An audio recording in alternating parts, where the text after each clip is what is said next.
We're live and we're here on Zoom, and tonight we're going to talk with Brad Schiller, CEO of Prompt, and Brad's going to share Prompt's insights and framework about how they work with students to really help students create their best essays. But he also has some interesting study and analysis that Prompt recently did of data that was made public from Harvard admissions data, which I think we can all learn from and apply it to other types of schools. So welcome, Brad, and thanks again for coming for a second time. I'm sure and for people who showed up twice, this will be great. And I'm hoping, and I see some people brought their students. So a lot of good information tonight. And I think what Brad's going to share will really kind of kick off you and your students thinking about how to get started with essays. Yeah, so thanks, Debbie. And as you know, Debbie, anytime you want me anywhere, I generally show up. So that's how we do things. So we're going to cover a couple of different topics tonight. The first is we're actually going to talk about how admissions officers actually evaluate your student. Okay, because this is really, really, really important. Just in terms of identifying like why essays are important, like how do you actually think about your essays, your activities list, your academics, like all these different things kind of come together. And we're actually going to take a deep dive into how admissions officers actually evaluate applicants, okay, and actually look at some of the data of how they actually go about doing this process. So that's number one.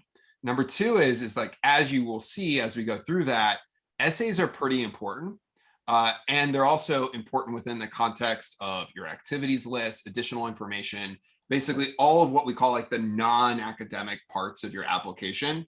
And what you find is when you look at the data, having strong essays can actually increase your admissions chances by up to 10x that of students with similar academic profiles, okay? So we're going to take a look at the data behind that and like why does that happen or why does that work functionally? And how does that actually vary by the type of school that you're applying to? But that's really important, right? That's number one. Number two is we're going to also talk about understanding your audience, right? So what are the things that admissions officers actually care about? And how does that actually apply to when you're thinking about writing your essays and filling out the other parts of your application, okay? We're going to talk about things you shouldn't be doing on your essays, things you should be doing on your essays, how you should approach that. And we will also kind of get into how you can work with our essay coaches in our essay bootcamp next week to kind of kickstart this process for your students so they can get their common application essay complete. And then eventually they'll get their supplements completed. So that's the general gist of it. Drop in questions as we go. Debbie is really good at monitoring those and keeping me honest about what we should actually cover and identify which ones apply to the different areas that we're talking about. And so we'll cover a lot of those kind of as we go. We'll take a lot more at the end of this session, but hopefully you will find this really insightful just in terms of really understanding how are college admissions essays important for you, how your student will be evaluated, and how you should actually think about approaching writing these essays. Okay, so that's the general gist of it. I'm going to use a few slides here and there because we have charts and data and all sorts of fun stuff like that you may want to see. So we will take it from there. All right, let's go. So the first thing that we're going to discuss today is we're going to talk about how admissions officers are actually evaluating your student, okay? And what we're going to do is we're actually going to take a look at this from the perspective of a lot of Harvard admissions data, because honestly, it's just the only data that actually exists out there in this breadth, because they were sued and there was a Supreme Court case related to admissions and they had to publicly release all of their data. Okay, that's the only reason really why we're using Harvard. Most schools keep this really tight-lipped, but the thing with their process and how they approach it is actually extremely similar to other admissions offices, right? So you'd be surprised at how similar a lot of schools actually evaluate applicants. both for, the Ivy League equivalent type schools down into large public institutions, small private, private liberal arts colleges, etc. Right? A lot of this process is fairly similar, and we'll cover the differences as we go. So the first thing that's important to note here is like, how are we actually evaluating candidates? Okay. The simplest way to look at this is your student will receive 2 scores. Some universities, they get 3 or 4 scores, some get 5, depends what it is and how they evaluate. But this is the simplest way to look at it, is there's 2 basic scores, right? There's the academic score and the personal score. The personal score is essentially everything that's not related to academics. All right. So let's talk about the academic score first. So the academic score is actually fairly formulaic in some ways, right? So it's actually taking your students' grades. It's taking the strength of their curriculum that they have. So AP courses may be weighted differently than other courses. It's taking your standardized test scores and if you are submitting your application with those, and those are kind of the primary factors that end up in the academic score. And so most colleges actually have their own kind of algorithm that they have created, such that the academic score ends up being kind of its own formula. So your GPA for your high school is kind of irrelevant, to be honest, right? They calculate their own version of what that GPA is. So what they will do is they will say, oh, gym class, no, we don't really care about the grade in that. So they just get rid of it. Okay. Oh, band, that doesn't really matter as much to us from like how we're evaluating students academically. We're going to get rid of that grade, right, from our calculation. And so on and so forth, right? And then they might weight certain AP classes, like AP Calculus, for example, has the highest correlation to student success at college, even versus other AP courses, for example. And so they might weight that a little more heavily, right? Each college does this a little bit differently, but they all kind of have this algorithm that they've created such that they know when students score highly on that, the students are going to be more likely to be academically successful at that college, okay? The other thing that they do consider within the academic score is what high school you went to. So not all high schools are the same, right? Different high schools have different academic opportunities for students. And so therefore, some high schools might have the International Baccalaureate curriculum. Some might only offer 3 AP classes or 0 AP classes. Only half of high schools in the entire United States even offer calculus, right? So what they're trying to do is look at your student in the context of what opportunities they had available to them academically, and they also consider that when they're looking at the academic score, okay? As we'll see in just a second, most students are actually self-selecting where they are applying based off of their academic profile. So this matters a little, differentiates students a little bit less than you might think. So we're going to take a look at that in a second. This other piece of this is the personal score, right? So this tends to be really focused on essays, your activities and how you write about them in your activities list, whatever you include in your additional information section and COVID-19 question, your recommendations, and if you have an interview, okay? And basically all of that kind of gets summed up into a single score, sometimes 2 scores. For example, at Harvard, they have an activity score and a personal score, okay? The personal score, see, actually matters a little bit more than the activity score, or it's harder to get a higher score than that. At Emory University, for example, they also have like an extracurricular score, and instead of the personal score, they call it intellectual curiosity score. But by and large, all of this kind of fits together. Similarly, the easiest way to look at this is you have academic score, personal score, which is related to your non-academic profile, okay? So what this means is that there is a bar, and when you are over that academic bar, that basically means that you, as a student, are academically capable of succeeding at that university, okay? So what that means is that, okay, once you're above that bar, your admissions chances increase greatly because you are likely, they know you can likely do the work, okay? And they have years and years and years or decades of data that show that students that reach like a certain academic profile or bar can are capable of succeeding at their college. Okay, so that's not very important. And by the way, a lot of students are above the academic bar when they apply to the institutions. Okay, the second is the personal bar. Basically, the personal bar is if you are below the personal bar, that basically means that within your application, there are potential character flaws that exist. So it's pretty hard to actually be below the personal bar, but it does exist. And so if they identify within your application and within your essays, there's like, oh, there's some personal characteristics that are a little questionable here, that's usually a red flag. If you're below the personal bar, below the academic bar, almost impossible to get in. Okay, unless you are like the kid of the sultan of some country, for example, right? That might help you. So generally speaking, once you're above both of those bars, right, the higher you are above those bars, the higher are the admissions chances you have. Okay, that's the general gist of way to think about this. Now, these bars and these scores are not treated equally, right? So don't think that.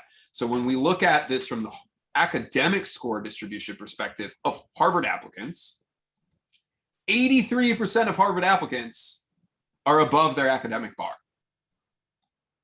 Okay, so that's roughly, what was that, like at least a couple of years ago, their number of applicants went way up last year, but this data, there was about 40,000 total applicants. So close to 35,000 applicants to Harvard for 2,000 admits are above their academic bar. Okay. And so what does this mean, right? And by the way, Harvard's like an extreme example, obviously, but what this shows you is that actually students self-select where they are applying based off of their academics. So if you don't have the academic profile for Harvard, MIT, Stanford, University of Michigan, Penn State, all of a lot of fantastic institutions, students just don't even apply a lot of times. Okay.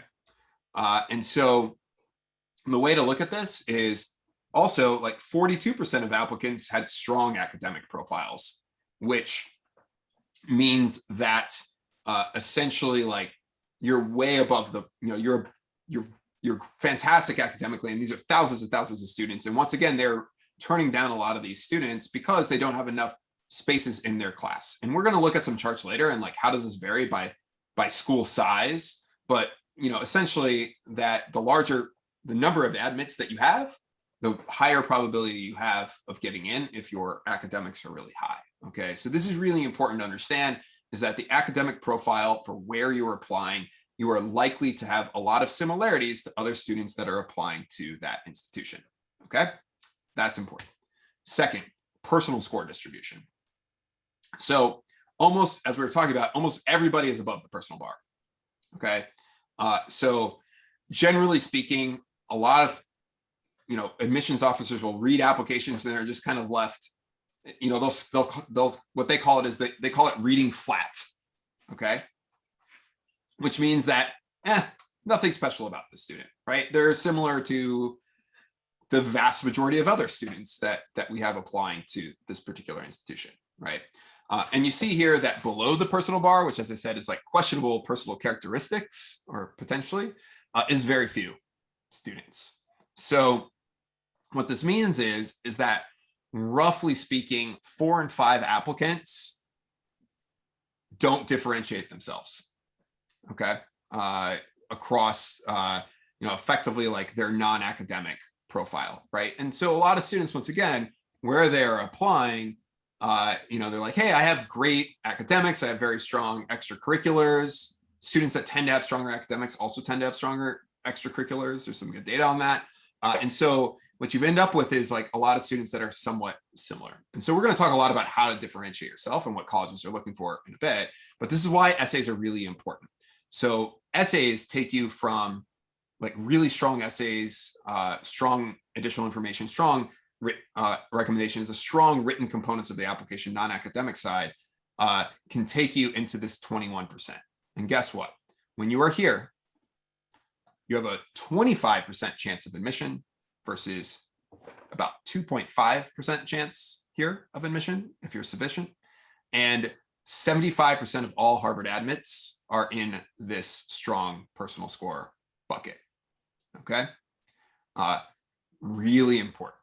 And this goes very similarly, not necessarily the exact same numbers, but it's very similar across all institutions. Just as a fun fact, you see this exceptional markup here. There's less than 10 students a year applying to Harvard that they rate as exceptional on the personal score, right? So, these are probably like the people that, if you have like a high academic score, like that's really up the top, you're like the world chess champion, right? Or like you have, started some, like literally like national movement for something, right? Is like the people that are in this like super top echelon, probably not, all of your students. So the key is like get from how to differentiate yourself to get from the sufficient category to this strong category is the single most important thing you can do to improve your admissions chances, right? And by the way, this doesn't just go for Harvard. This goes for all highly selective institutions, all selective institutions, all, which is about 200 or so schools that admit 50+% of students. This is really important, okay? So Now, Brad, go ahead. a question that in addition to admissions, how much of a relationship is the essay to potentially also getting scholarship money? Great question. A lot less than you'd think. It used to be that way, but schools got kind of smart recently, which is most schools look at the scholarships that they give you in context. So they run these pretty sophisticated analyses that basically say, if we give you this amount of scholarship money, it increases your probability of accepting your offer to attend our school by X. Okay. So what that means is that generally speaking, once you are admitted, they will give you a merit-based offer or a mix of merit and financial aid offer that they feel is going to have the highest chance of getting you to accept their offer of admission. Okay. So there are some scholarships at certain schools where you do write some extra essays, and therefore that does play a role in them. But for the school specific scholarships themselves, a lot of times they're looking at this as, okay, we know that, our school costs $40,000 a year to attend. And we believe that Debbie's kid is only going to attend here if they, we have some data that shows that for her profile, we can get them to attend by, having her pay $30,000 a year. Okay. So that's usually how they kind of approach it these days. Unfortunately, it has a little bit less to do with merit and more to do with helping you, once you're in to the school, like helping you decide, okay, we want to attend this particular school. But it's like a second level decision. You have to have. Oh yeah, it's a second level decision. Yeah, like you have to get in first. Exactly. That's the important part. And you know what? Occasionally, I've heard some stories where, I don't know how much this played into it, but you hear some stories where, they'll actually give offers to a student. They'll actually reference things in the essay to the offers to the student. That's like, hey, we really like this part of your profile, and this is why we're giving you, this offer. So maybe it does play a role. Maybe it doesn't. It probably varies by school, to be honest. And, so we don't want to give like one yes or no answer. Everything in admissions generally the answer is, it depends. I think Debbie knows this one. Right. Okay. So let's actually take a look at, so how does this actually break down when you put these two things together? This is kind of what it looks like. Okay. So every time you see a dot, there's basically 10 applicants ish. Okay. And so what you find is that it's very, very difficult to have both strong academic and strong personal scores. Okay. To the point where below 1 in 10 applicants have strong academic and personal scores, right? That's where you want to be. That's where like the bulk of the admits come in. for like a school like Harvard, and for most schools. Like if you're in that bucket for a lot of institutions, that's where you want to be. But you can be strong on the personal score, sufficient on the academic score, and that's also like below 1 in 10 applicants, right? You see here, it's like, hey, it's actually like 1 in 3 applicants are in this like, it's okay personal score and stronger sufficient academic scores. Okay, and so how does this actually function? Okay, so now we're going to talk a little about. There's 2 basically general factors here, right? So the larger the class size that a school has, the larger the number of admits they have, the less essays may actually matter for you, which we'll talk about in a second. But for smaller institutions, guess what? They have so many applicants. So, they might have, I like to use the example of Harvard and Georgia Tech because they get about the same number of applicants per year. Harvard's accepting a couple thousand students. And I think Georgia Tech is accepting like 10,000-ish students or more, right? So that matters, right? And so when you're looking at like a very highly selective college with a lower class size, what ends up happening is that 75% of the admits fall into the, like, you have to be exceptional in a category or you have to have strengths across multiple categories. Okay. So it's not just enough to have just like an academic strength, as we just saw, you could 10x your admissions chances by also having a strong personal score, right? You can have a strong personal score, and if you don't have the strong academic score, yeah, you still have a better chance of getting in if you just had a strong academic score and a sufficient personal score, but that's still not quite where you want to be. Now, by the way, on academic score, really hard for you to actually determine where your academic score is compared to other students, given, so we always say, just put your best foot forward on your essays. It's a general good strategy, but this is important.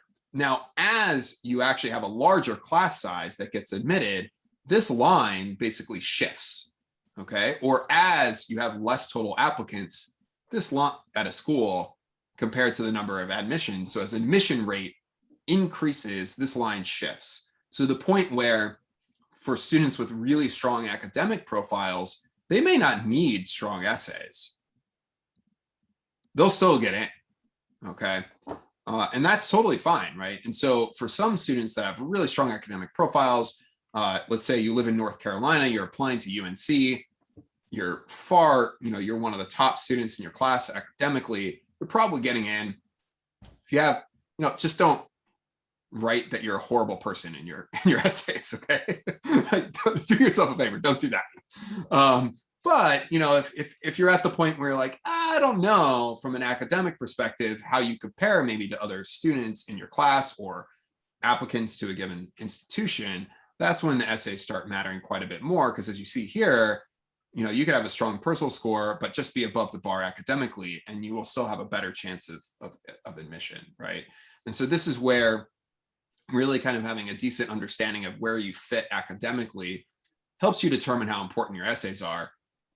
At the same time, it's like, as we always say, it's like, it's not that much more effort to do really well on your essays, okay, which we'll talk about, because it's a lot easier than you think. If you've got one school that fits his profile, you're going to make the essay, you're going to do the best on that essay anyhow. You'll apply it to all the other schools. Yeah, and then you apply that to across all your schools. But this is an important concept, just because you see especially across a lot of public institutions, that they value academics more than essays, and it's because of this reason, right? They're just admitting so many more students that they can look at it and be like, hey, I know the student's far above the bar academically. Yeah, maybe their essays aren't great, but I still need to admit 10 or 20,000 students to get the enrollment numbers that I'm looking for. So therefore, I'm just going to take the student even if their essay is not fantastic. Okay. Hopefully that's helpful. Okay, so this is really important. And now what we're going to do, so any questions on like that, and now we're going to actually get into how people actually get evaluated for essays and what colleges actually look for in essays. No, there were a few questions which I answered, and then the other questions I think you're gonna kind of touch on when you go about the actual tips, oh yeah, for sure. I just wanted to cover this because I think a lot of people don't quite have the grasp of this and how it generally functions. And I don't know, I'm fascinated by it. Not all of you. It is. You had that chart. Maybe I'll get a copy of it later with all the dots. I want to take a close look. Yeah, there's charts. I actually have like this whole massive 10,000 word write-up on this. That's here's a really good question from Amy. Wow, this is a good one. I don't know if you could substantiate this with data. Yeah, how much more important is the essay if you do not submit SAT or ACT scores? Really good question. So the answer is it probably is important, but you're still looking at, like, they still tend to look at your academic score, except they calculate it without the personal score. So I was actually just looking at some data today on test optional and what different schools did with test optional this year. And actually, did they value test scores or not? Okay. Now, historically, and I'm just going to touch on this for 1 minute because I think all of you will find this pretty useful just in terms of how you're thinking about testing this year. So back in 2018, University of Chicago was the highest ranked institution at the time that went test optional. Okay. And what they found was that about between 85 and 90% of their applicants still submitted test scores. Okay. And they found that their admission rate between students that submitted test scores and didn't submit test scores were the same. Okay. At University of Chicago. All right. Now, so that kind of gave a signal, as well as what a lot of other test optional schools previously had done, that, okay, maybe it's totally fine, that students are not submitting test scores if they don't want to submit test scores, if they don't want to take the test, or if they don't feel confident in their scores, etc. Now, fast forward to COVID, 2020, and a lot of schools were forced to go test optional that really did not want to be test optional. Okay, so for example, at MIT, they look at their data, and there's actually a lot of data on STEM students specifically that shows that there's an extremely high correlation between SAT or ACT scores, in particular on math and academic achievement in STEM subjects. Okay, and so when you actually look at, and by the way, very few schools have actually released data that compares test optional to non-test optional candidates for admissions, because they don't want it out there, because the few schools that have released some data related to it have indicated that students that applied with test scores had a 2x increase in admissions chances as students that did not apply to test score with test scores. And so now there's a lot of confounding factors there, which basically means that students that didn't apply with test scores may have naturally just had lower grades, for example.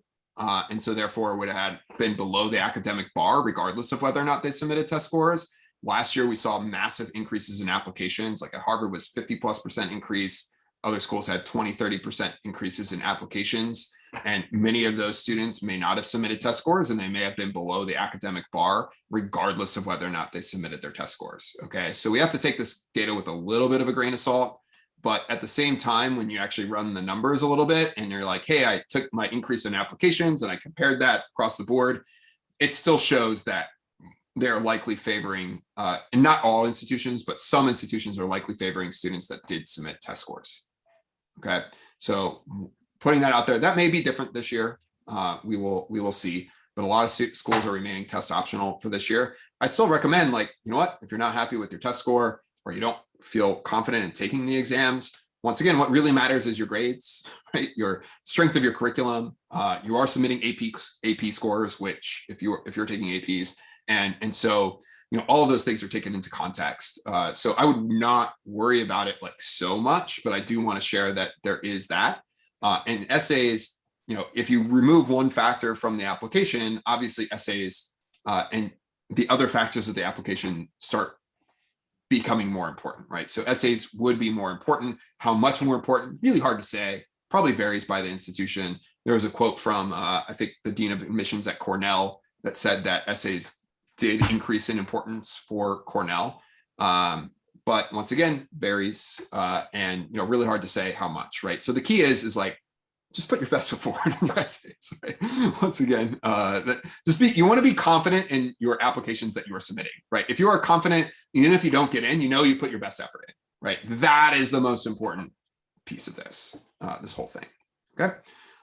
So let me jump into what is the purpose of the college application, okay? So this is why, how we're going to actually talk about the context of essays, okay? Because the purpose of the college application is to actually prove that you will be successful in college and beyond, right? So when we talked about academics earlier, they were looking at your academic profile in a way that's like, hey, we know students with this academic profile are going to more likely succeed academically at our college, right?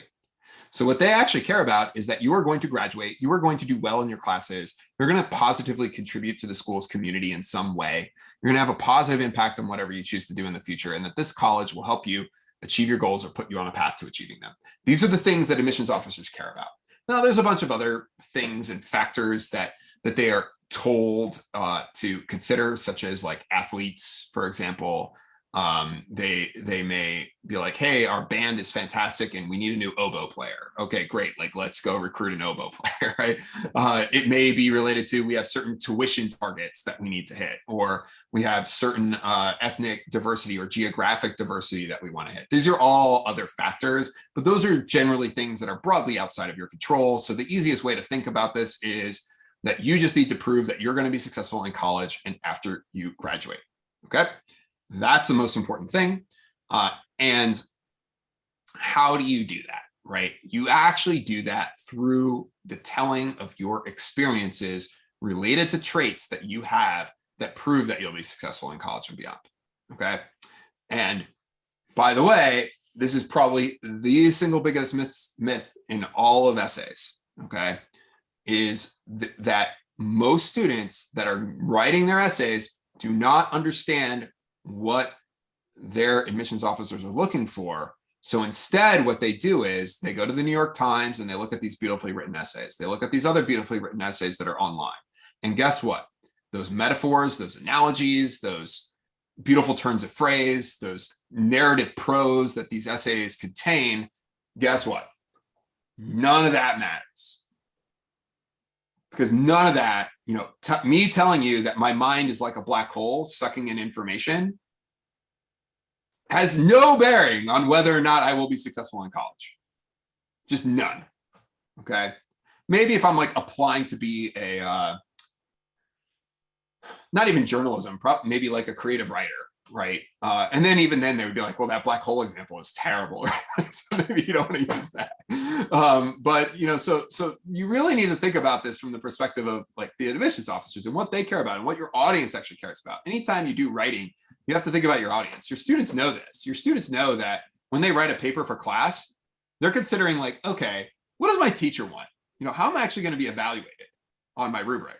It's the same thing here. It's just that admissions offices don't publish rubrics. They don't even tell you generally what they want in the essays or what they're looking for, because they want to be able to do whatever they want, right? They want full control over whoever they admit. And so they tend to be a little more coy over exactly what they want, but this is really important, right? You just need to prove that you're going to be successful in college and beyond, and your content is what does that. And so basically, this is one of the second thing that if you're going to remember anything today, probably the third most important thing to remember, right? So number one is essays really matter, 10x your admissions chances. 2 is you need to prove you're successful in college and beyond. 3 is that there are 5 traits that colleges look for in students, okay? These 5 traits are drive, intellectual curiosity, initiative, contribution, and diversity of experiences.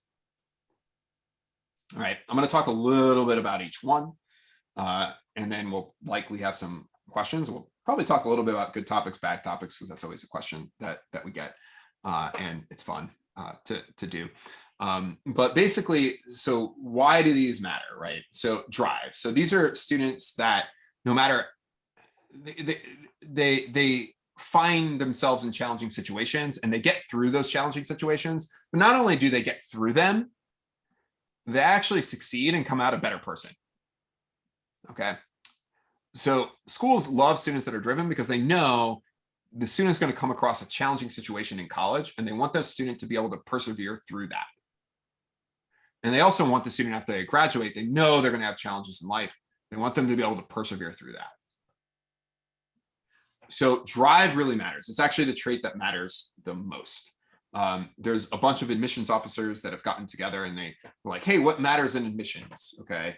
And what they coined, they decided to use the term grit, which is randomly more complicated than drive, but these are academics, so they just want to use the most complex word they can. It's the same thing, right? And so, I was talking with the dean of admissions from MIT a few years ago, Stu Schmill, and I went to MIT, and so that's the reason why I'm using this example is, and I was talking to him about like the different traits that they were looking for in applicants, and I was like, and one of the things that he said really stuck with me. It's like, look, we have a pool of exceptionally driven applicants.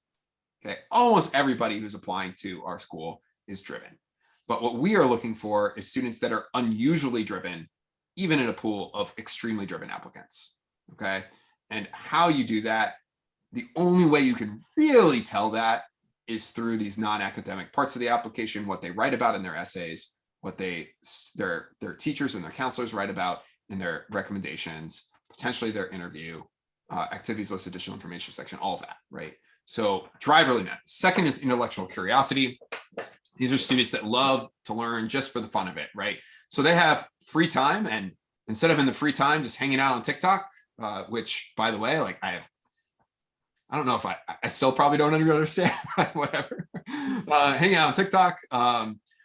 No, what they're doing is they're like diving in and like trying to get a deeper understanding of certain subjects and topics they're interested in. Okay. And schools love intellectually curious students. This term, intellectual curiosity, is schools like so much that I was talking about Emory earlier. They call their personal score the intellectual curiosity, right? At Stanford, for example, they have a supplemental essay that is literally about intellectual curiosity. Washington University, St. Louis also has intellectual curiosity essays. A bunch of schools have ones that are related to intellectual curiosity in some way, because they know that you are likely not just going to come to school and just go through your courses and in your major. You're going to like actually want to learn. You're going to dive deeper into that content, and you're going to come out, being a much better person, very knowledgeable, and be more likely to be successful. The third is initiative. So these are students that are very entrepreneurial, not willing to accept the status quo, and they're always thinking of ways to improve things, whatever they're involved with, and not just thinking about them, but actually acting on it. And what's cool about that is you can write awesome essays on this, right? Because you're actually showing the impact that you have had on organizations or other people that you're a part of. Colleges love these types of students because they end up being leaders on campus. They end up being kind of like that connective tissue that kind of combines and groups a lot of students together and enables them to go do amazing things together, which, by the way, schools love, because if you liked attending the school, guess what? You're probably going to be more likely to donate money as an alum, right? Not to mention, a lot of these schools know that one of their primary values is the network that you are going to build of people at that school, okay? And that takes us to the fourth point here, which is contribution. So these are students that whatever group of people they're a part of, whoever they're around, that group of people is better as a result of their being there, okay? And I know, I see some faces here, and I know you're like, oh, I'm seeing some of that I know that exists in my student. Like you're kind of ringing a light bulb coming off, right? Of some of these things that are kind of fitting your student, right? And so why do they love students that are contributors? Is because, once again, these are the connective tissue of the campus community. These are the people that are the super connectors. These are the people that make everybody better around them. And so those are the ones that kind of make school special in a lot of ways, okay? And so that's another big thing that they look for. And then the fifth is diversity of experiences. So students with different life experiences, different ways of thinking about the world, different ambitions as well, and different backgrounds, right? So we were talking a little bit before about even geographic diversity. So they want people across the world, different countries, but they also want people from rural communities, urban communities, different cities, different states, etc. But they also want people with different ethnicities, different ambitions, different life experiences. One of the things that I thought was fascinating from some of the Harvard admissions data is, Harvard does not have you apply to a certain major, but guess what? They still ask you what type of career you want to pursue. And they consider that actually in the admissions decisions. So if you are let's say applying to be in medicine, for example, your admissions rate, I think, is around 4% or so instead of the 7% that across the entire student body. So it's harder to get in if you're applying to be in medicine. Okay. If you're applying to be a teacher, it's roughly 3x the rate of students that are applying to be in medicine. Once again, at a school like Harvard, you can actually go and eventually become anything you want, right? They're not restricting you to go and, graduate in a certain major, but they are still considering this, right? They're still, what they want is they want to have a positive impact on all sorts of different parts of the world, right? They want to have all different industries, different, they don't want, even at Princeton, they don't want everybody to go into finance. Okay. Even at Penn, they don't want everybody to go into finance. Right? They want to have like influence in every kind of industry and market and geography in the world from their alumni. And that's why this diversity of experience thing really matters quite a bit. And a lot of schools that you're applying to, even, certain majors, will have different admissions rates than others, right? But a lot of that doesn't get published. Like, so at Carnegie Mellon, it's much harder to get into computer science or drama, fantastic, unbelievably good programs, but the academic bar to get into those programs is much higher. The personal bar to get into those programs, you have to have stronger essays, other components like that versus potentially other majors, just because so many more students are applying for the other ones. Okay. So Brad, before you move on, just maybe reference, these are all great 5 traits, but the likelihood of somebody having all 5 of them, kind of what's. Oh yeah, we always get that. I actually let you jump in, Debbie, so you can get a question in. So the answer to this is, you really want to focus on 2 to 3 of these traits. You may end up showing all 5 in your essays. That's great. But you really want to focus on your strengths. Because once again, we go back to what Stu Schmel said from MIT. And by the way, I'm just using him as an example. Many other admissions officers say the same things. What they want is students that have like this, they're well-rounded, but they also have a spike, which means that they are exceptionally strong at one or more of these, or a few of these. Okay. There's a few students that might be like just unbelievably exceptional at all of them, right? And those are the ones that are probably like that less than 10 students a year, right, category. So that's not where you need to be, right? So you within your application can have multiple essays that are all really highlighting drive, right? So, and it's like, hey, I was driven in this situation, and also this one, and also this one. It's like, oh, this student's just really driven, right? And that's awesome. And that might show some intellectual curiosity, might show some initiative, contribution, diversity of experience as well. But at the end of the day, your brand is like, I'm an extremely driven person, right? And that will go over really well with admissions officers. Okay.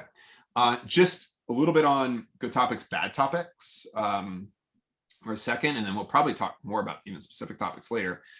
But generally speaking, there is no such thing as a bad topic for an essay. Okay. As long as it covers one or more of these 5 traits. All right. That's important. Now, that being said, there are certain topics where it's way harder for students to actually cover these 5 traits in a meaningful way. And those tend to be things that are less academic related. So this means athletics, this means band, drama, / theater, orchestra, choir, those types of things is oftentimes a good amount more difficult to showcase these 5 traits, because a lot of those essays we see, for example, in athletics is, oh my goodness, like I was really tired during the game, and so I had to dig down really deep to score the game-winning goal, right? That's not interesting, right? But you can have an essay that is, the setting of the essay is athletics, but it's actually an essay about leadership, or it's actually an essay about intellectual curiosity and how you grew your skills, right? Or it's actually an essay about drive, right? So there's a way to make that really compelling. But for a lot of students that have these experiences, they may not be able to. Okay. So it's really about, maybe that's all you have is athletics. Great. Like you can probably find some experience that you have within athletics that tie to these traits, right? That's what you want to focus on rather than just saying, for example, I just love music. Like music just makes me so happy, right? That's not proving that you're going to be successful in college and after you graduate, that you just like music, right? Or you love watching movies, or something like that, right? Those are all fairly similar in the admissions officer's minds. But once again, like if you really like watching movies, maybe you actually like analyze them and write a blog on them, or you know, uh, discuss them with friends, or like started making your own movies, or applied some of the techniques into something that you've done, right? Now all of a sudden this is an essay about intellectual curiosity or contribution or other things like that, right? So you can write something awesome on those topics. That's why I always say is like there's no blanket like don't write about this topic. It really all depends on how you write about it. Brad, what about somebody's asking, if whatever it is that they want to write about, and it might portray these or one of or a few of these traits, but it also kind of shows that they might have had, a level of privilege because of, whatever it is that their experience might be sharing about. Yeah, so the answer is a lot of students are privileged in the admissions process. So, okay, don't worry about it. Is my general gist of it. There was an analysis. They were looking at keywords in admissions essays in the University of California system that was done recently, and they were looking at like topics and comparing it to income of families and what they were being written about. So one of the most common topics that was obviously associated with higher income was like travel, for example, right? And it's like, guess what? As long as you're showing these traits, that's fine, right? So it's really about, don't think, oh, I'm not going to write about this because it shows like, I had privileges that other students may not have had. That should not be a worry of yours, right? The key is to really hone in and focus on the traits that matter the most. Obviously, don't write your essay about, we had, one student I remember was like, wrote about this mission trip that they did to Ecuador and how they built like a sidewalk for the school. Well, it turned out like the students spent one day building the sidewalk and then flew off to the Galapagos Islands for a trip, right? And when they came home, like nothing in their life changed. They weren't like a different person. They didn't like go and do different activities or do other things that may have like supported what they learned about themselves from that experience. Instead, it was like, hey, I just went and like interacted with some people for a day, right? And obviously they didn't include the time period because it was literally a day. And then went and did something else, right? So it was more of like a vacation than an actual like trip, right? So these are the types of things that you really need to think about. Is if you're going to write about one of these topics, like you really need to focus on like how has this actually changed you, but also like what actions have you actually gone on to take that you now do that may be different than what you would have done before, like this time of personal growth that you went through. So hopefully that covers that. One more question, and I apologize, I can't remember if you might get to it or not, but what about like when you're picking what to write about in the Common App, how do you balance whatever it is that you choose to write about versus if that activity might be like in like your activity list, that shows. Okay, yeah, great. Great so question. how do you balance? Let's talk about the application as a whole real quick. So you have the common application essay. You have your activities list, you have an additional information section, which you should probably use, but we probably won't talk too much about that today. And then you have supplemental essays, okay? Now, not all institutions have supplemental essays, but many do. And some have 7 supplemental essays that are 50 to 150 words each. Others have one long supplemental essay that's 800 words. Another might have 3 supplemental essays that are between 250 and 500 words. It varies, okay? But the main point here is that as we were talking about, you don't get a score on each individual essay, okay? You get a personal score across your application, which basically means that all of these components of your application need to fit together. And kind of showcase like this personal brand that you might have that might be like drive or intellectual curiosity or something else, right? And they all need to be strong. Okay, so it's not like, hey, I'm gonna have a fantastic common application essay, but I'm gonna like not put effort into the supplemental essays. Okay, because as for example, the University of the dean at the University of Richmond was telling me, he's like, yeah, I see a lot of essays where it's like very clear that the student wrote the supplements at the last minute as they were applying to my school, you know, maybe a day or two in advance, like they didn't put a lot of effort in. I was like, I'm just going to reject those students, right? Because they just, he's like, they just didn't put the effort in. And so you really need to kind of look at this holistically, right, across the entire application. And ideally, what you don't want to do is you don't want to like obviously cover the exact same content in multiple areas, but the activities list is short, right? So you have like 150 characters or so to explain what this activity is and like what you did within it, your role and like what impact that you had. And guess what? That's not much content. And it's hard to fit in like the totality of maybe what you did. And so a lot of times those activities that are extracurriculars that are real strengths of yours do find their way into being core elements of your Common App essay or University of California personal insight questions or your supplements that you're writing. And so that all really matters. And if you can't fit it into any of those, then you have the additional information section to cover more content within that could be really compelling about you that you weren't able to fit elsewhere in the application. And so it's really about like this holistic picture, right? And what's funny about this is, yeah, they're giving you a score across like your personal score across all these elements of your application essentially. And guess what? Like grammar is not like on the rubric there, which is interesting, right?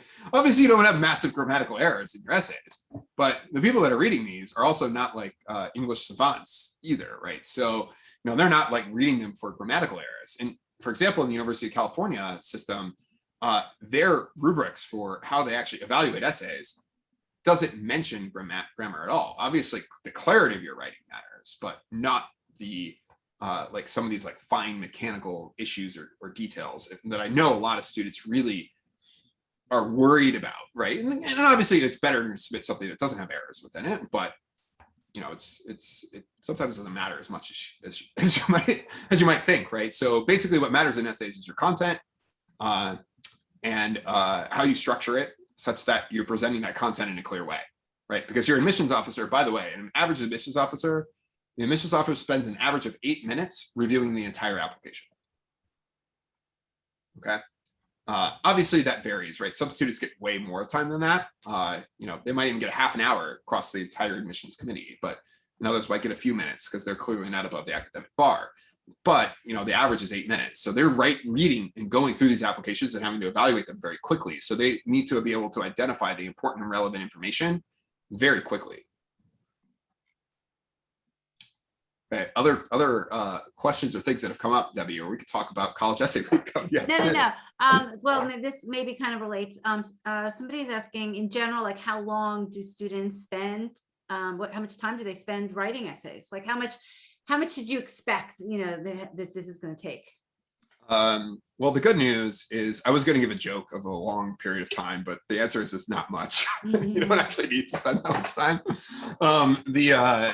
And so here's the way to think about how you spend your time, right?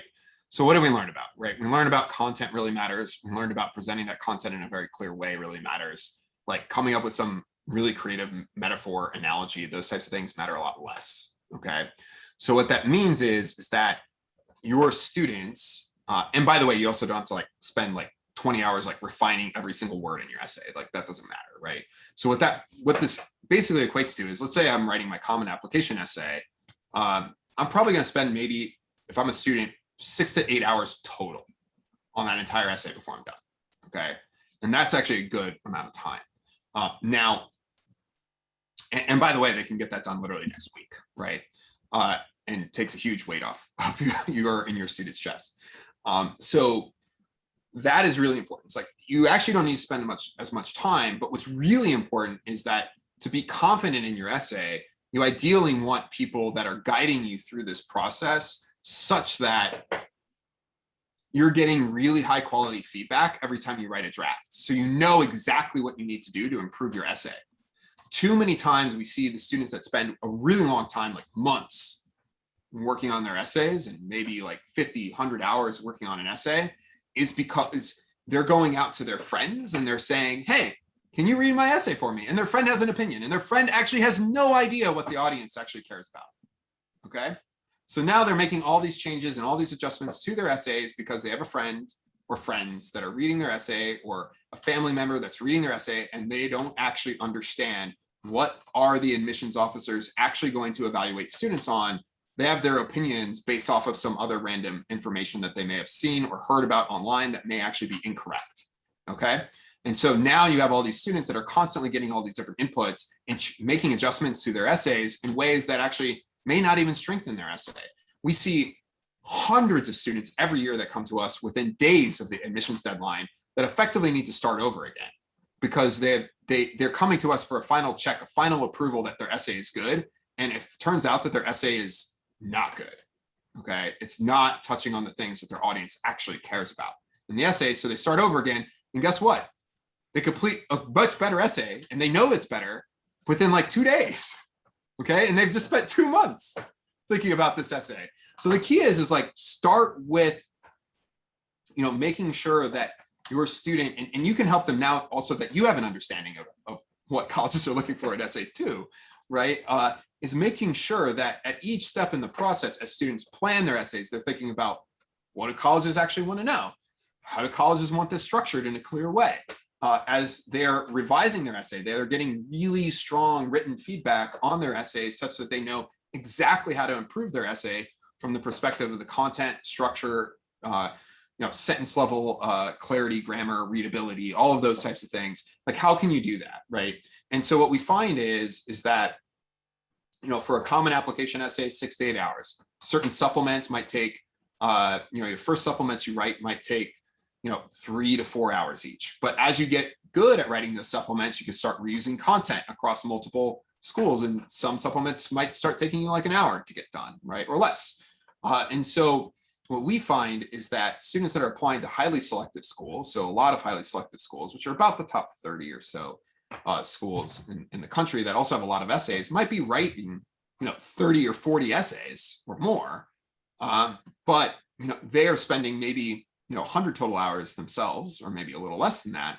But they're working with a writing coach that's spending like 60 hours with them, right? Because you're working really intelligently with the student. And it's like, you're preparing for a standardized exam, right?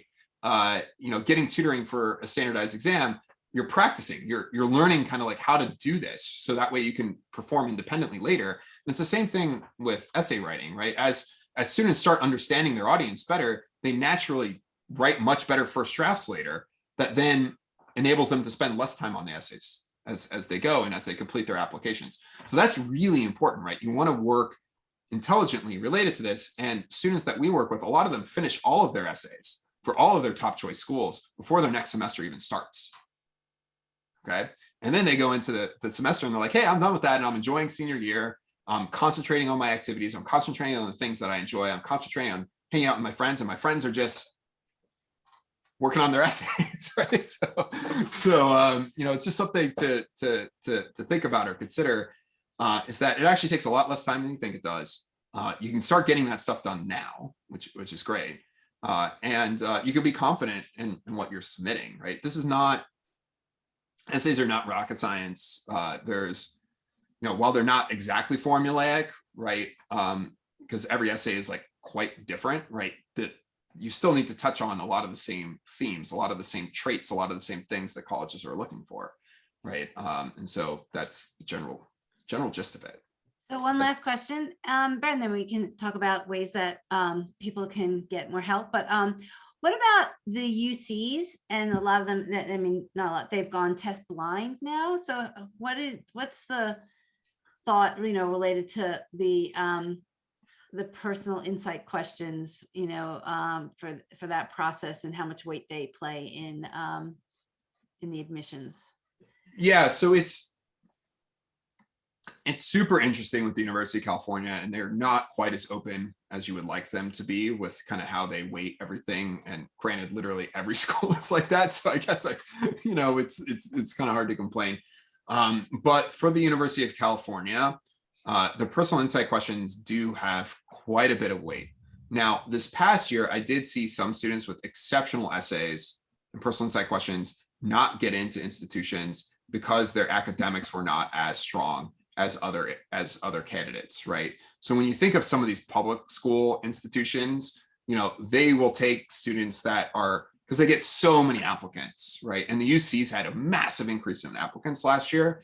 And so a lot of them felt obligated to take in-state students that had like upper echelon, grades, standardized, not standardized test scores, but let's say might be ACP scores or other things like that. So strength of curriculum that they were taking. But at the same time, we saw a lot of students get into, a lot of the institutions with fantastic essays, right? So the answer is that, academics typically, especially for like these larger public institutions, they do carry a little bit more weight sometimes than the essays do, but sometimes the essays kind of override that.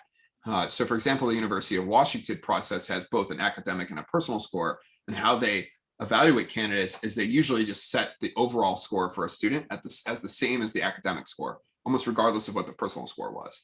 But occasionally they find a candidate that they're like, wow, this is incredible, or I'm really interested in this. And then all of a sudden that score may be higher than the academic score, and they set the overall score at that.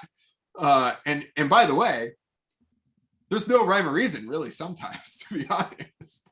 It just happens to be the admissions reader that you had, or admissions readers that you had. And, so sometimes you get a bit lucky, right? And, other times, once again, it's like holistic admissions, which basically means that schools can do whatever they want, right? And that's not to scare you all. It actually gives you a lot of power, because the stronger that you can present your content outside of, academics, the stronger that you can, the more confident that you can be, even in environments where you have very low overall admissions chances. So from the students that we work with and we coach, which are thousands and thousands of students a year, we find that 3 and 4 students that we work with get into 1 or more reach colleges that they're applying to. Okay. So that's not like, like targets where they're like, yeah, I'm pretty sure I'm going to get into this, or I'm likely to get in, or safety schools. These are like the reach schools that they're like, it's going to be a stretch to get in, right? Which tend to be, all of like the Ivy or Ivy equivalent schools that we consider there, or schools where students are below the average admitted student from an academic profile perspective, right? So we actually do track that data, and we find that having these stronger personal scores has a very strong, strong impact on admissions, chances ourselves, right? But once again, it's all a little bit, complex, right? In terms of how the actual process and evaluation works. Okay. Somebody's just asking, but I think you kind of went over this, but I'll ask anyhow. What about content and subject matter of the essay? Is there any advice about how the student should go about deciding on what that should be? Yeah, so we have a really cool process that we follow, that is based off of like all it's evidence-based, like writing research that's out there. And basically what we do is we say, okay, we're going to start by planning our content that we're going to use across each application. Okay.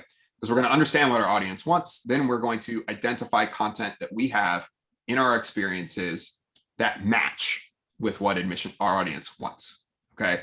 That's the start of the process. So we will say, we will help the students identify, and we actually have this within our platform. We have this like guided module that you can even use for free through prompt.com/road to college. And you go through that and you will identify which of these 5 traits are your strengths. Then you will identify, start brainstorming content related to those 5 traits with different kind of prompts or brainstorming questions that we have provided. And at the end of that process, usually you have somewhere between, depending on the student, 2 and 6 or 7 really strong pieces of content that they're going to want to use, make sure appear across each of their applications, right? And then our process is such that, okay, let's figure out which of those we're going to use in the Common App essay, for example, and then which of those are we going to match to each other essay, and which of those are going to show up in the additional information section.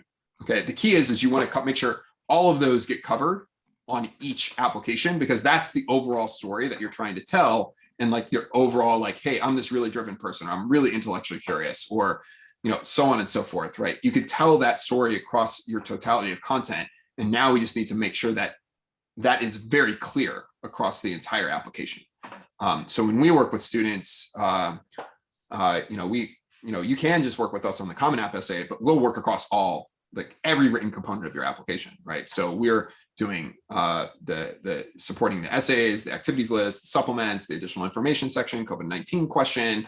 There's certain program specific essays that students need to write sometimes, or they might have like a maker portfolio that they're submitting that has written content associated with it, or an artist statement, like or certain scholarship essays for certain schools, like all of that, right? We work with students on, and you get one coach, right, that guides you through that entire process.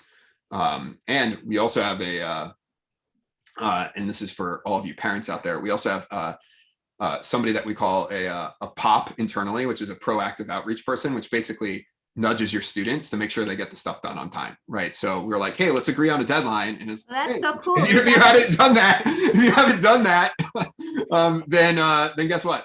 You get a note. Right, from somebody whose job is an official. It's literally their job. We actually internally, not externally to everybody, I'm telling all of you because it's a funny name.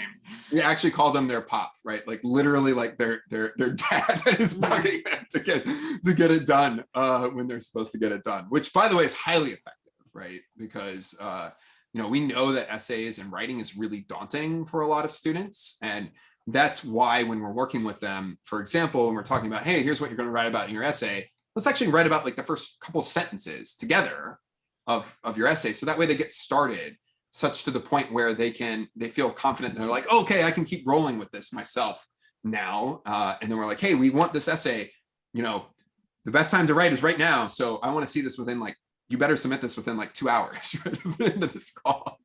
And most students actually do a pretty good job of doing that. And if they don't, then we know we should follow up with them and be like, hey, why not? Right? What did you hit a roadblock? Did you hit something along the way? But that's really important. Like you want, by the way, like over 90% of applications through the Common Application are submitted to schools within 48 hours of the deadline. Okay. Everybody is waiting till the last minute for the most part. That's not who you want to be, right? You want to be the person that makes sure, and students that are not stressing about this, you're like, hey, it's September 1st, everything's done. I could get around to submitting my application when I'm ready, and kind of feel confident in doing so, or just like when I get around to completing it. And that's really important and powerful. So what about the COVID-19 question? What's your thoughts about answering that? Yeah, that's a great question. Things are a little bit different this year than last year, kind of related to that question. So last year, students were asked basically to explicitly not talk about COVID in their Common App or supplemental essays and put information that might be related to that and COVID's effect like on their family or on themselves in the COVID-19 question, okay, which is in the part of the additional information section of the Common Application. This year, I would primarily focus on the COVID-19 question as an opportunity to share where COVID may have had like a significant impact on your family or your ability to do something that you would have done. Now, this isn't like, hey, I was going to play soccer in the spring and COVID happened. And so I couldn't play soccer, right? That's not what you use that question for, because that affected everybody, but it's more of like personal effects on you.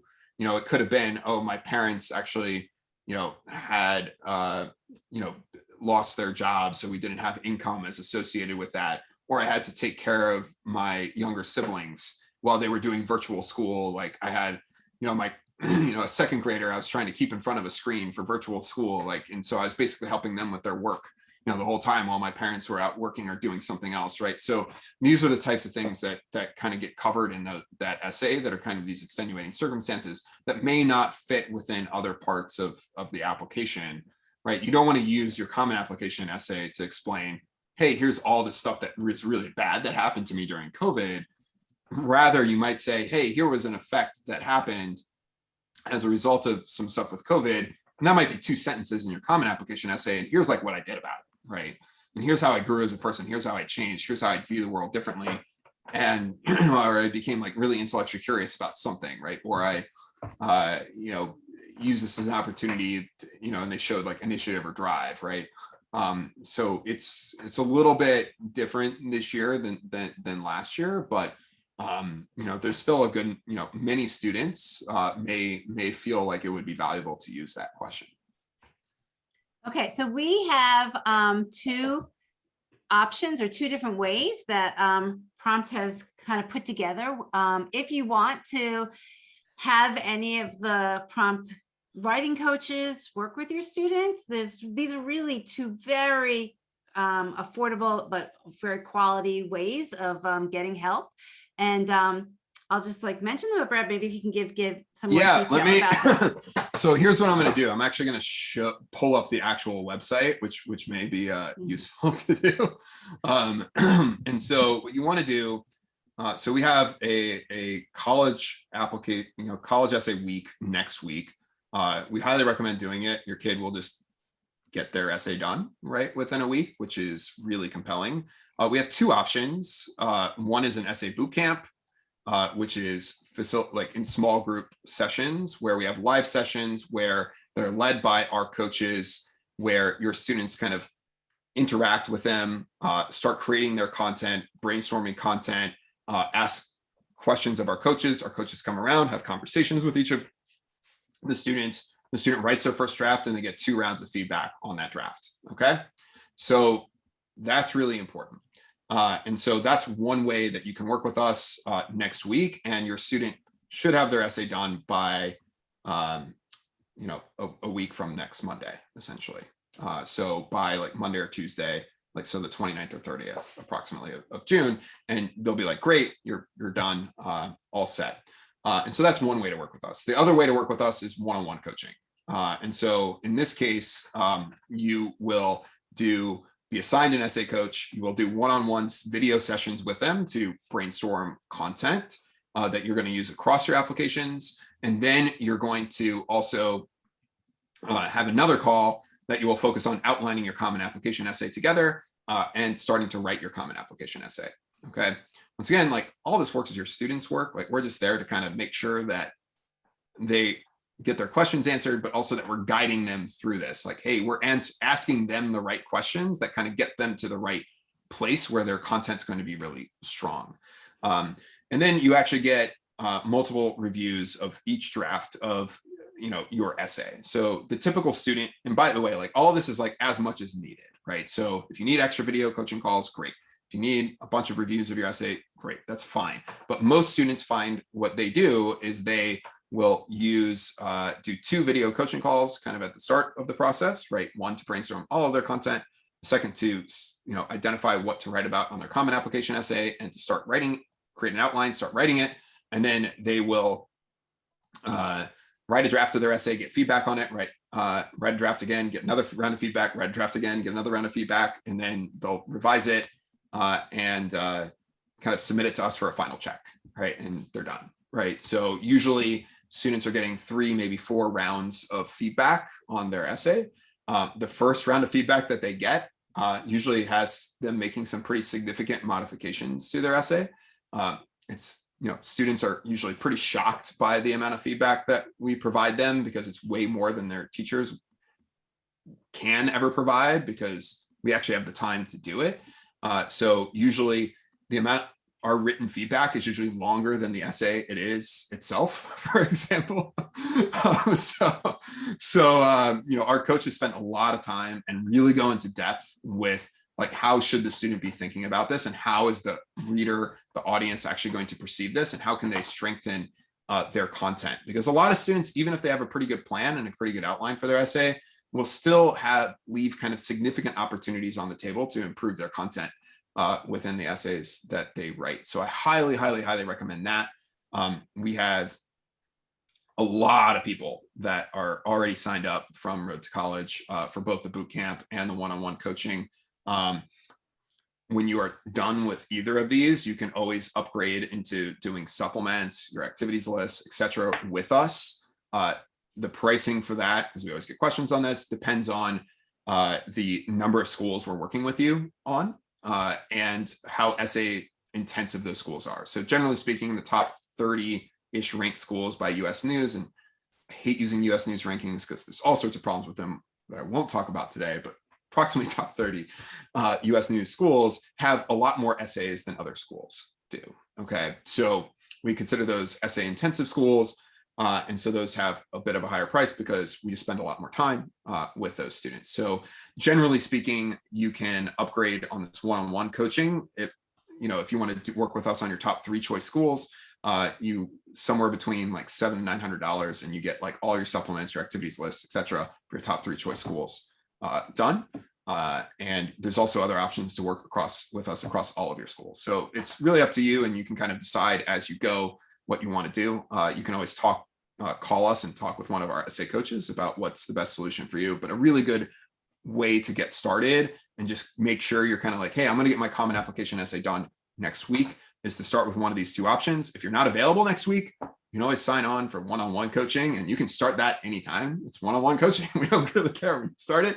But go ahead and sign on, because we have the promotion until June 18th. Friday. So Friday, essentially. So you get $100 off on that product. Just so you know, this essay bootcamp is something you can only currently get from us through Road to College. It's something that we're, Debbie's like, hey, what can we do this year that's awesome that we can give to, that everybody is super accessible. And so that's where, we started doing that. And there's a lot of people that have that. That's a great option, by the way, for if you're like, hey, I'm probably just applying to my state public institutions. I'm not sure how important essays are going to be. As a result of that, I'm probably in pretty good shape from an academic perspective, but I want to make sure that my essay is in pretty good shape. And I want to make sure that my students also are improving their writing skills as well, as we find students do that with this. And this is a really good option for that. Right. The one-on-one coaching, if you're applying to like,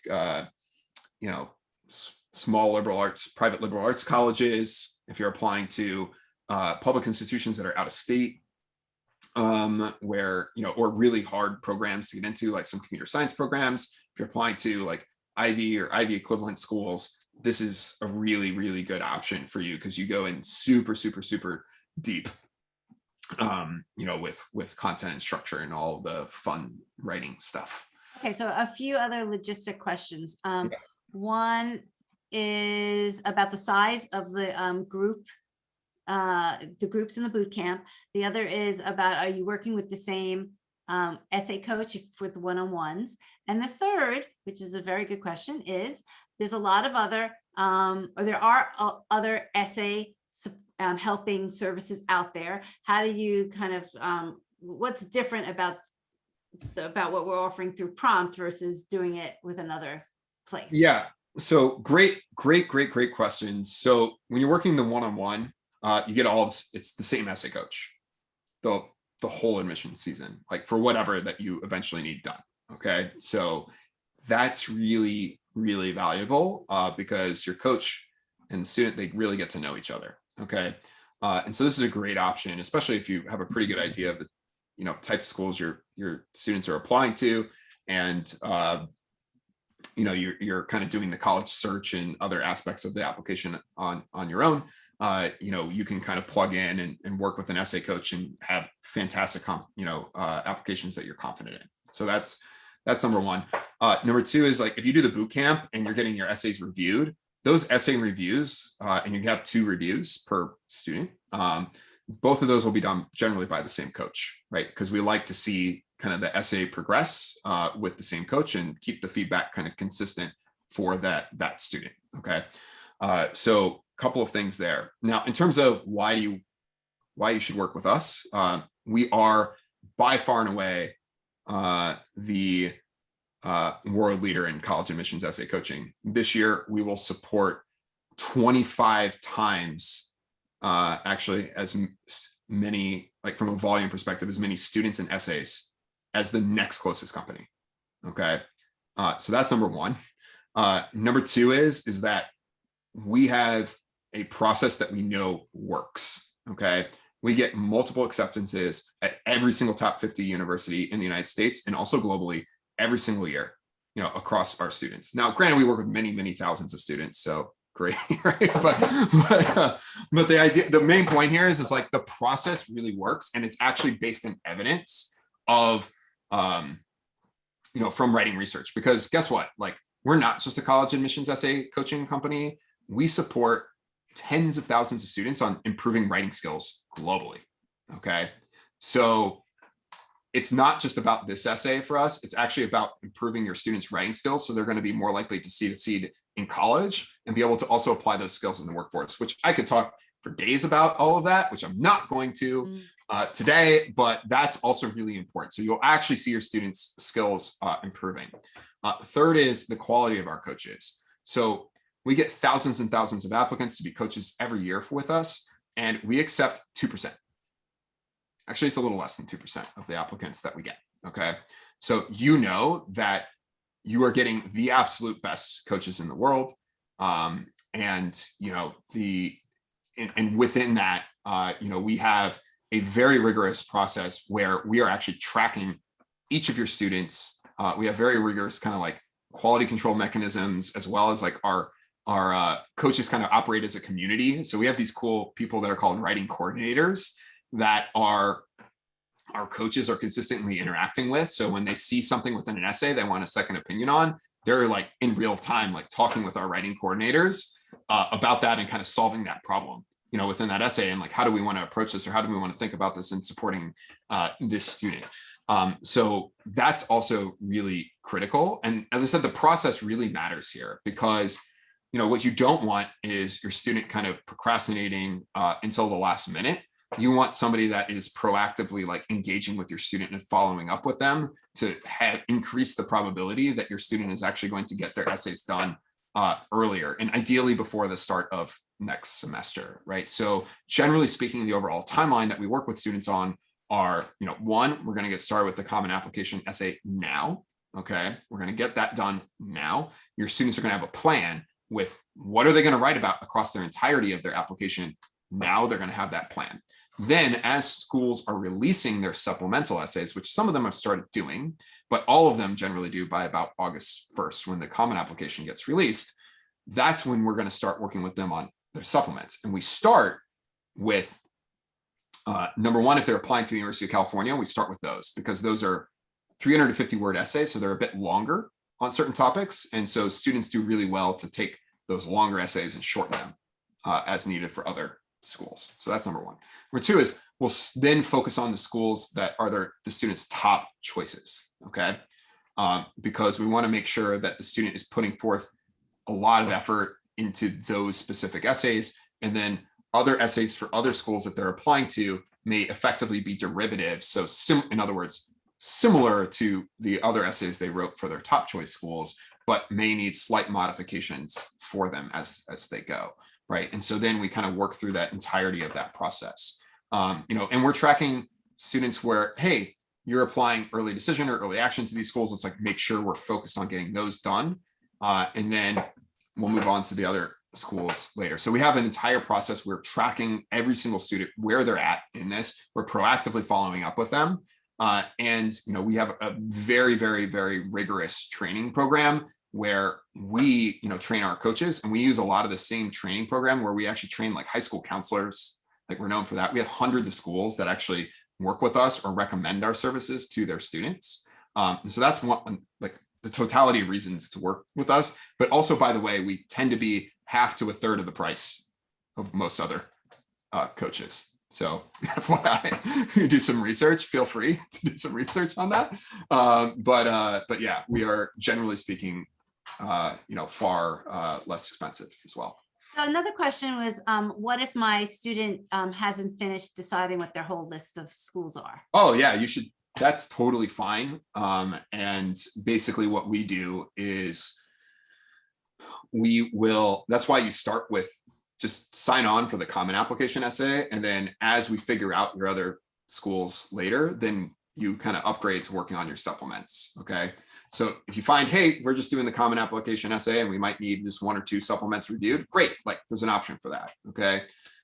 Depending on where they're applying, right? Other students will say, hey, I know I'm applying to at least, 3 or 4 essay intensive schools. So, top 30 type schools. I don't know which ones those are. They can still sign on, get started, right? It's just like once we start working on supplements, your entire list doesn't need to be set, but you do need to at least the school that you start with is probably one you want to be applying to. Otherwise, you shouldn't put the effort into the essays.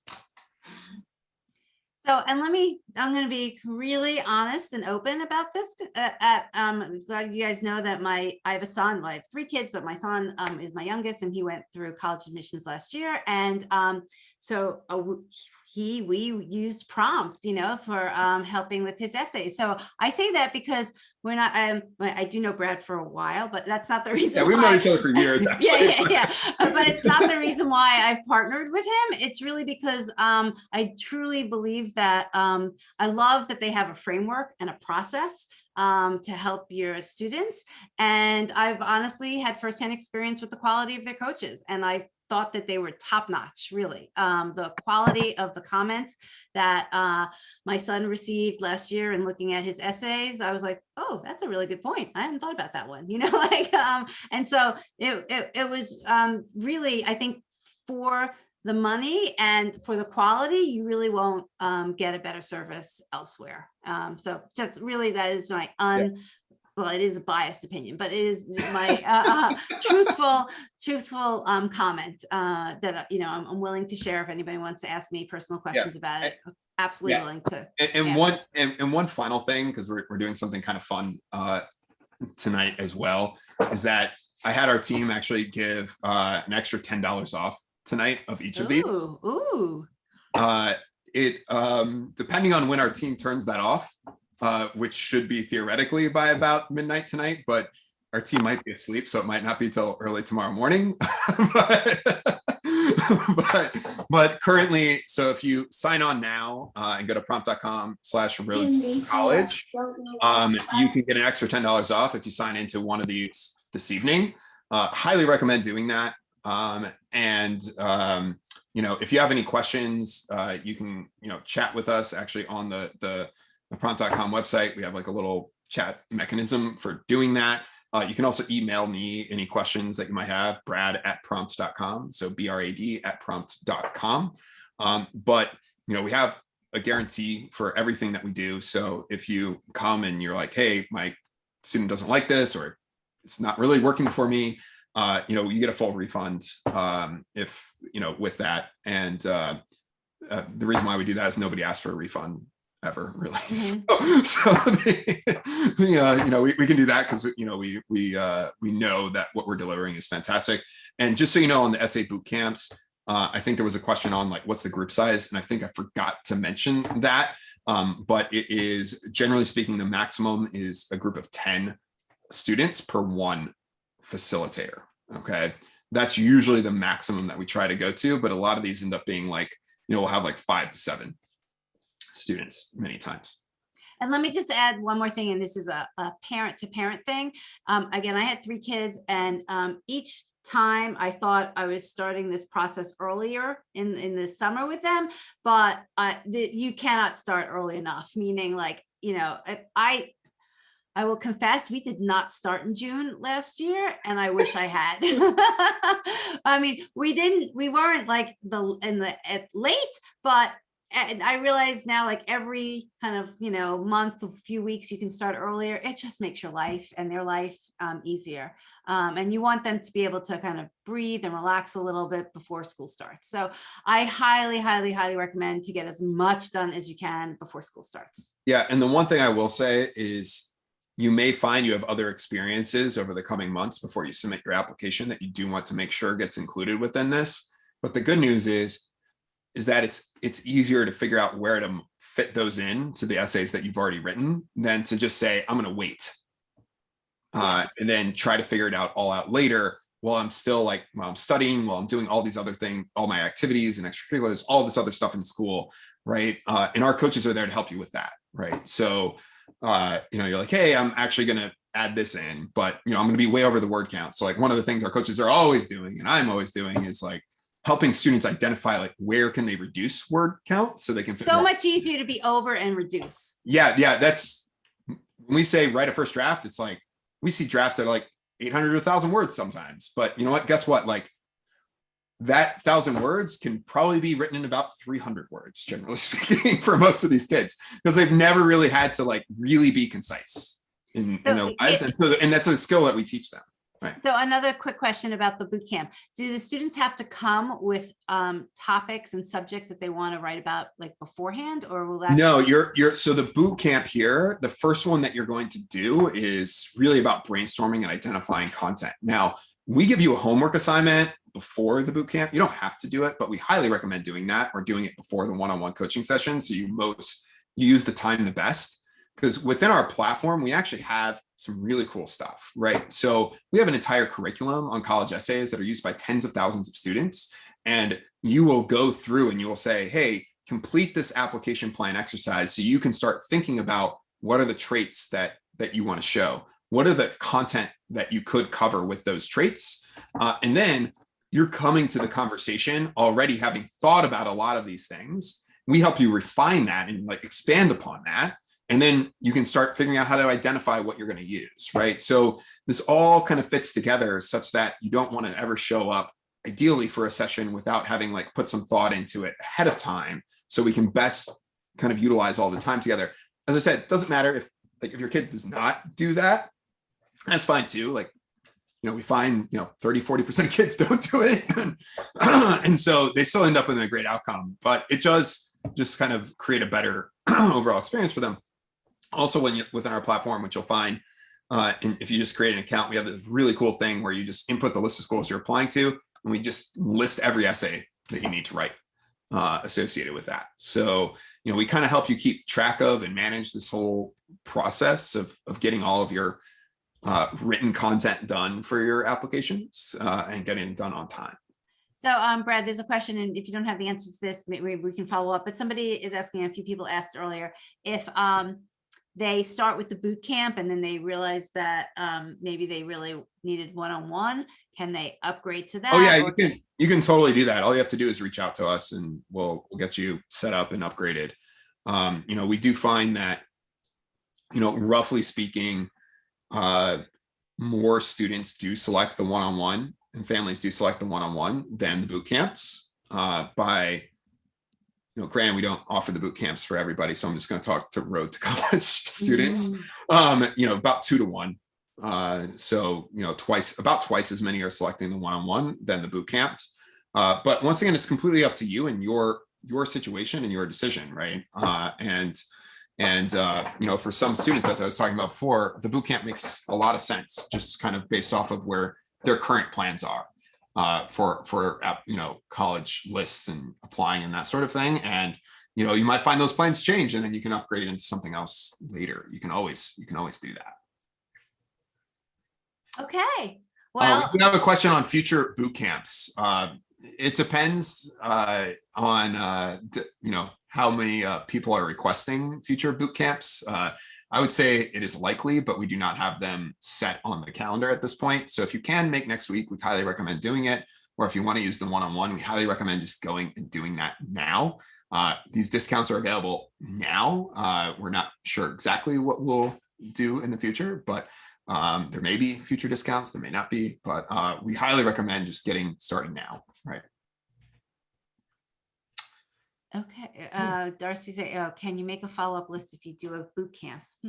Not quite sure I know what that means. Yeah, so she wants you to, when we schedule another one, just email everybody. Oh, sure. Of course. Yeah, we will do that if we do another boot camp. And by the way, I'm pretty sure we're at least going to do like a University of California personal insight question specific boot camp, or like an Applied Texas specific boot camp, right? Because those are a little different. Okay. And one more just thing for you guys to know, if you have questions and you go to prompt.com/road to college, their phone number is there. So, you know, it's fine to call and you can talk to somebody and kind of just explain what you're looking for. Yeah, I think we even have a chat on the website as well. Okay. I believe so. So you can actually just chat with us, or you can email us or call us, you know, all of that sort of fun stuff. I don't know right now. We probably have some people that are answering phones right now, but you can also call tomorrow if you can't get through. But as I said, we highly recommend just like signing on. You can always adjust later. And we have that extra $10 discount on both of those running until our development team wakes up probably tomorrow morning. So might be 7 or 8 a.m. Eastern. So and Brett, I'm just saying this, if there were a few teachers on tonight who left some messages and wanted to know like if they could join the boot camp, or if that was worthwhile for them so that they could learn about teaching to their students. But I'm just going to tell them, if it's okay, maybe to email you. Oh yeah, just email me. We have different counselor trainings so that, and teacher trainings as well, because we also talk about like how to go about providing feedback to your students and that sort of thing. So we do a lot of slightly different stuff there. Okay, and last one, Marielle is asking, is there a code to sign up for the promotion? No, just go no, to it's at the website right now. The price is the price that you get the discount on. So I had our team just hard code it in for you for tonight. It took them 2 minutes, I guess, but so it's there. So we figured we'd give it a shot, and you know, so sign on tonight, you get the extra $10 off. It won't be there tomorrow. Right. Okay. Well, I feel like I have to run off and send everybody an email who didn't show up tonight, just so that they know. Yeah, just get it. Because then they'll be upset. I know that I'll get those emails. Well, it is what it is. They didn't come tonight, right? You get text for $10. Yeah. Well, thank you, Brad, and thank you everybody for showing up again. Hopefully this was much smoother than it was last night, and a lot of great information. And I hope that this was helpful and that your students will write the best essays that they can. Yeah, thank you all very much. Sorry this went fairly long, but I think we covered just like so much ground, and I hope you found it immensely valuable. And we look forward to working with you and your student. Okay. Good night, everyone. Bye-bye.